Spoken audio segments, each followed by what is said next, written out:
레위기 2장. 나 주에게 곡식 제물을 바치는 사람은 누구든지 고운 밀가루를 제물로 바치는데 거기에 기름을 붓고 향을 얹어서 바쳐야 한다. 그가 그 제물을 아론의 혈통을 이어받은 제사장들에게 가져오면 제사장은 기름으로 반죽한 밀가루에서는 가루 한 줌을 걷고 향을 다 거두어서 그 제물을 모두 바치는 정성의 표시로 제단 위에 올려놓고 불살라야 한다. 이것이 제물을 불에 태워서 그 향기로 나 주를 기쁘게 하는 살라 바치는 제사이다. 곡식 제물 가운데서 살라 바치고 남은 것은 아론과 그 아들들의 몫이다. 이것은 나 주에게 살라 바치는 제물에서 온 것이므로 가장 거룩한 것이다. 내가 화덕에 구운 것으로 곡식 제물을 바치려거든 고운 밀가루에 기름을 넣어서 반죽하여 누룩을 넣지 않고 만든 둥근 과자나 누룩을 넣지 않고 기름만 발라서 만든 얇고 넓적한 과자를 바쳐야 한다. 내가 바치는 곡식 제물이 빵 굽는 판에다 구운 것이면 그것은 고운 밀가루에 기름을 넣어 반죽하여 만든 것으로서 누룩을 넣지 않은 것이어야 한다. 너는 그것을 여러 조각으로 나누고 그 위에 기름을 부어라. 이것이 곡식 제물이다. 내가 바치는 곡식 제물이 냄비에다 구운 과자이면 고운 밀가루에 기름을 넣어서 만든 것이어야 한다. 이렇게 하여 곡식 제물이 준비되면 그것을 나 주에게 가지고 와서 제사장에게 주어라. 제사장이 그것을 받아 제단으로 가져갈 것이다. 제사장은 그 곡식 제물에서 정성의 표시로 조금 떼어서 그것을 제단 위에 올려놓고 불살라야 한다. 이렇게 하여 그 제물을 모두 바쳤다는 표시로 삼는다. 이것이 제물을 불에 태워서 그 향기로 나 주를 기쁘게 하는 살라 바치는 제사이다. 곡식 제물 가운데서 살라 바치고 남은 것은 아론과 그 아들들의 몫이다. 이것은 나 주에게 살라 바치는 제물에서 온 것이므로 가장 거룩한 것이다. 너희가 나 주에게 바치는 곡식 제물은 어떤 것이든지 누룩을 넣지 않은 것이어야 한다. 나 주에게 살라 바치는 제사에서 어떤 누룩이나 꿀을 불살라서는 안 되기 때문이다. 너희가 맨 먼저 거둔 곡식을 제물로 바칠 때에는 나 주에게 누룩과 꿀을 가져와도 되지만 나 주를 기쁘게 하는 향기를 내려고 그것들을 제단 위에 올려놓아서는 안 된다. 내가 바치는 모든 곡식 제물에는 소금을 넣어야 한다. 내가 바치는 곡식 제물에는 내 하나님과 언약을 세울 때에 넣는 그 소금을 빼놓지 말아라. 내가 바치는 모든 제물에는 소금을 넣도록 하여라. 내가 맨 먼저 거둔 것을 나 주에게 곡식 제물로 바칠 때에는 햇곡식을 불에 볶거나 찌은 것으로 곡식 제물을 바쳐야 한다. 그 위에 기름과 향을 놓아라. 이것이 곡식 제물이다. 제사장은 제물을 모두 바치는 정성의 표시로 곡식과 기름에서 조금 갈라내어 향 전부와 함께 불살라야 한다. 이것이 나 주에게 살라 바치는 제사이다. 요한복음 21장. 그 뒤에 예수께서 디베랴 바다에서 다시 제자들에게 자기를 나타내셨는데 그가 나타나신 경위는 이러하다. 시몬 베드로와 쌍둥이라고 불리는 도마와 갈릴리 가나 사람 나다나엘과 세베대의 아들들과 제자들 가운데서 다른 두 사람이 한 자리에 있었다. 시몬 베드로가 그들에게 말하기를 나는 고기를 잡으러 가겠소 하니 그들이 우리도 함께 가겠소 하고 말하였다. 그들은 나가서 배를 탔다. 그러나 그날 밤에는 고기를 한 마리도 잡지 못하였다. 이미 동틀 무렵이 되었다.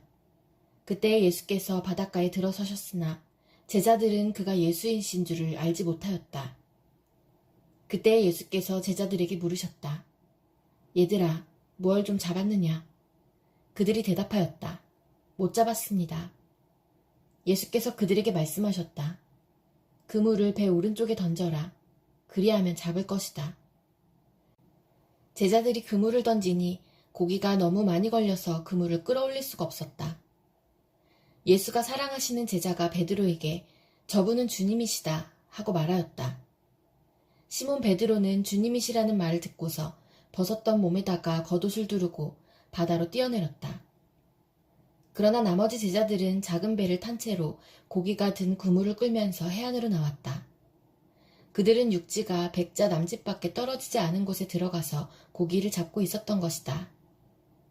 그들이 땅에 올라와서 보니 숯불을 피워놓았는데 그 위에 생선이 놓여있고 빵도 있었다. 예수께서 제자들에게 말씀하셨다. 너희가 지금 잡은 생선을 조금 가져오너라. 시몬 베드로가 배에 올라가서 그물을 땅으로 끌어내렸다. 그물 안에는 큰 고기가 153마리나 들어있었다. 고기가 그렇게 많았으나 그물이 찢어지지 않았다. 예수께서 그들에게 말씀하셨다. 와서 아침을 먹어라. 제자들 가운데서 아무도 감히 선생님은 누구십니까? 하고 묻는 사람이 없었다. 그가 주님이신 것을 알았기 때문이다. 예수께서 가까이 오셔서 빵을 집어서 그들에게 주시고 이와 같이 생선도 주셨다. 예수께서 죽은 사람들 가운데서 살아나신 뒤에 제자들에게 자기를 나타내신 것은 이번이 세 번째였다. 그들이 아침을 먹은 뒤에 예수께서 시몬 베드로에게 물으셨다. 요한의 아들 시몬아, 내가 이 사람들보다 나를 더 사랑하느냐? 베드로가 대답하였다. 주님, 그렇습니다. 내가 주님을 사랑하는 줄을 주님께서 아십니다. 예수께서 그에게 말씀하셨다. 내 어린 양떼를 먹여라. 예수께서 두 번째로 그에게 물으셨다. 요한의 아들 시몬아, 내가 나를 사랑하느냐? 베드로가 대답하였다. 주님, 그렇습니다. 내가 주님을 사랑하는 줄을 주님께서 아십니다. 예수께서 그에게 말씀하셨다. 내 양떼를 쳐라. 예수께서 세 번째로 물으셨다. 요한의 아들 시몬아, 내가 나를 사랑하느냐? 그때 베드로는 예수께서 내가 나를 사랑하느냐 하고 세 번이나 물으심으로 불안해서 주님께서는 모든 것을 아십니다. 그러므로 내가 주님을 사랑하는 줄을 주님께서 아십니다. 하고 대답하였다. 예수께서 그에게 말씀하셨다. 내 양떼를 먹여라.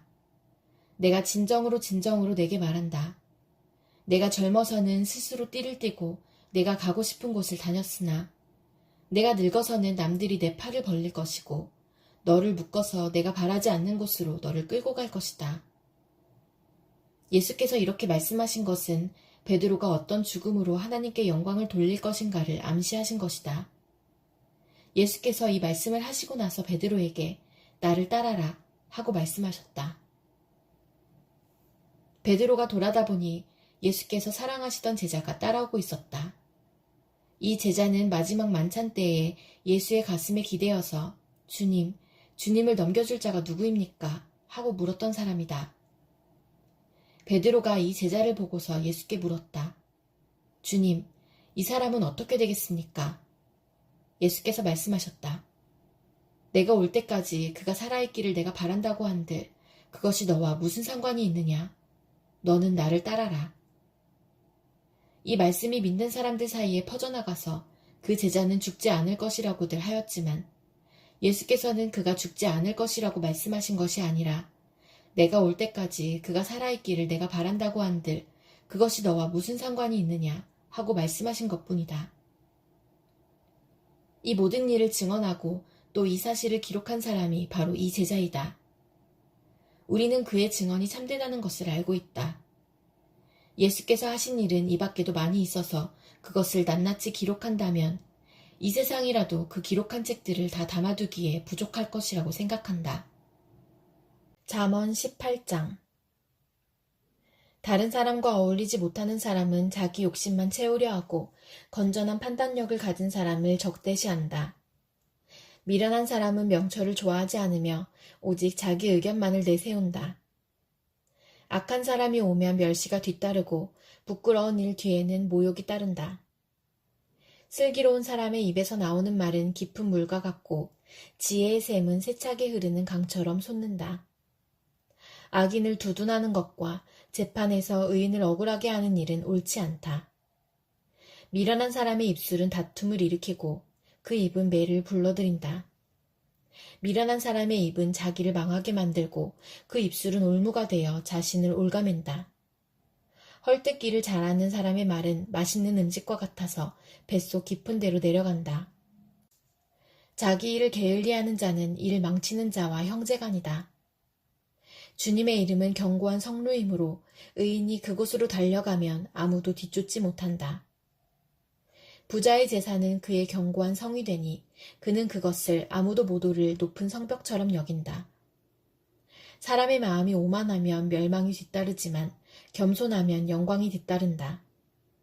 다 들어보지도 않고 대답하는 것은 수모를 받기에 알맞은 어리석은 짓이다. 사람이 정신으로 병을 이길 수 있다지만 그 정신이 꺾인다면 누가 그를 일으킬 수 있겠느냐.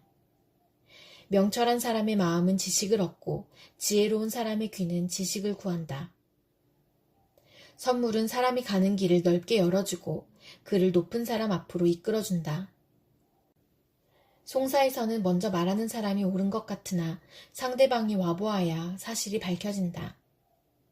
제비를 뽑으면 다툼이 끝나고 강한 사람들 사이의 논쟁이 판가름 난다. 노엽게 한 친척과 가까워지기는 견고한 성을 함락시키는 것보다 어려우니 그 다툼은 마치 꺾이지 않는 성문의 빗장과 같다. 사람의 입에서 나오는 말의 열매가 사람의 배를 채워주고 그 입술에서 나오는 말의 결과로 만족하게 된다. 죽고 사는 것이 혀의 힘에 달렸으니 혀를 잘 쓰는 사람은 그 열매를 먹는다. 아내를 맞이한 사람은 복을 찾은 사람이요 주님으로부터 은총을 받은 사람이다. 가난한 사람은 간절한 말로 구걸하지만 부유한 사람은 엄한 말로 대답한다.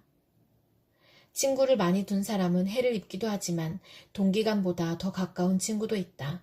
골로새서 1장. 하나님의 뜻으로 그리스도 예수의 사도가 된 나 바울과 형제인 디모데가 골로새에 있는 성도들, 곧 그리스도 안에 있는 신실한 형제자매들에게 이 편지를 씁니다. 우리 아버지 하나님께서 내려주시는 은혜와 평화가 여러분에게 있기를 빕니다. 우리는 여러분을 위하여 기도할 때에 항상 우리 주 예수 그리스도의 하나님 아버지께 감사를 드립니다. 우리는 그리스도 예수에 대한 여러분의 믿음과 모든 성도를 향해서 여러분이 품고 있는 사랑을 전해 들었습니다. 이 믿음과 사랑은 여러분을 위하여 하늘에 쌓아두신 소망에 근거합니다.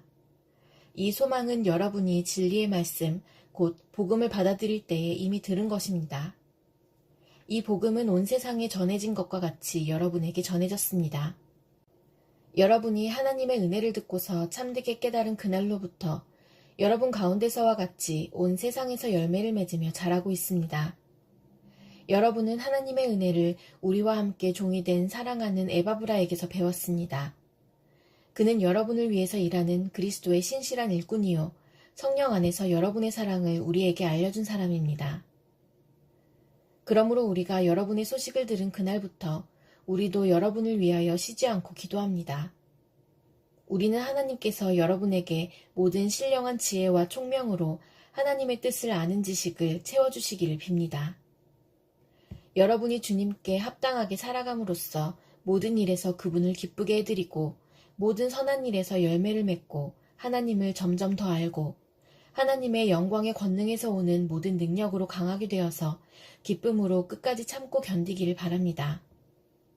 그리하여 성도들이 받을 상속의 몫을 차지할 자격을 여러분에게 주신 아버지께 여러분이 빗속에서 감사를 드리게 되기를 우리는 바랍니다. 아버지께서 우리를 암흑의 권세에서 건져내셔서 자기의 사랑하는 아들의 나라로 옮기셨습니다. 우리는 그 아들 안에서 구속, 곧 죄사함을 받았습니다. 그 아들은 보이지 않는 하나님의 형상이시요 모든 피조물보다 먼저 나신 분이십니다. 만물이 그분 안에서 창조되었습니다. 하늘에 있는 것들과 땅에 있는 것들, 보이는 것들과 보이지 않는 것들, 왕권이나 주권이나 권력이나 권세나 할 것 없이 모든 것이 그분으로 말미암아 창조되었고 그분을 위하여 창조되었습니다. 그분은 만물보다 먼저 계시고 만물은 그분 안에서 존속합니다. 그분은 교회라는 몸의 머리이십니다. 그는 근원이시며 죽은 사람들 가운데서 제일 먼저 살아나신 분이십니다. 이는 그분이 만물 가운데서 으뜸이 되시기 위함입니다. 하나님께서는 그분의 안에 모든 충만함을 머무르게 하시기를 기뻐하시고 그분의 십자가의 피로 평화를 이루셔서 그분으로 말미암아 만물을 곧 땅에 있는 것들이나 하늘에 있는 것들이나 다 자기와 기꺼이 화해시키셨습니다. 전에 여러분은 악한 일로 하나님을 멀리 떠나 있었고 마음으로 하나님과 원수가 되어 있었습니다. 그러나 지금은 하나님께서 그리스도의 죽으심을 통하여 그분의 육신의 몸으로 여러분과 화해하셔서 여러분을 거룩하고 흠이 없고 책망할 것이 없는 사람으로 자기 앞에 내세우셨습니다. 그러므로 여러분은 믿음에 튼튼히 털을 잡아 굳건히 서 있어야 하며 여러분이 들은 복음의 소망에서 떠나지 말아야 합니다. 이 복음은 하늘 아래에 있는 모든 피조물에게 전파되었으며 나 바울은 이 복음의 일꾼이 되었습니다. 이제 나는 여러분을 위하여 고난을 받는 것을 기쁘게 여기고 있으며 그리스도의 남은 고난을 그분의 몸, 곧 교회를 위하여 내 육신으로 채워가고 있습니다. 나는 하나님께서 여러분을 위하여 하나님의 말씀을 남김없이 전파하게 하시려고 내게 맡기신 사명을 따라 교회의 일꾼이 되었습니다. 이 비밀은 영원전부터 모든 세대에게 감추어져 있었는데 지금은 그 성도들에게 드러났습니다. 하나님께서는 이방 사람 가운데 나타난 이 비밀의 영광이 얼마나 풍성한지를 성도들에게 알리려고 하셨습니다. 이 비밀은 여러분 안에 계신 그리스도요, 곧 영광의 소망입니다. 우리는 이 그리스도를 전합니다. 우리는 모든 사람을 그리스도 안에서 온전한 사람으로 세우기 위하여 모든 사람에게 권하며 지혜를 다하여 모든 사람을 가르칩니다. 이 일을 위하여 나도 내 속에서 능력으로 작용하는 그분의 활력을 따라 수고하며 애쓰고 있습니다.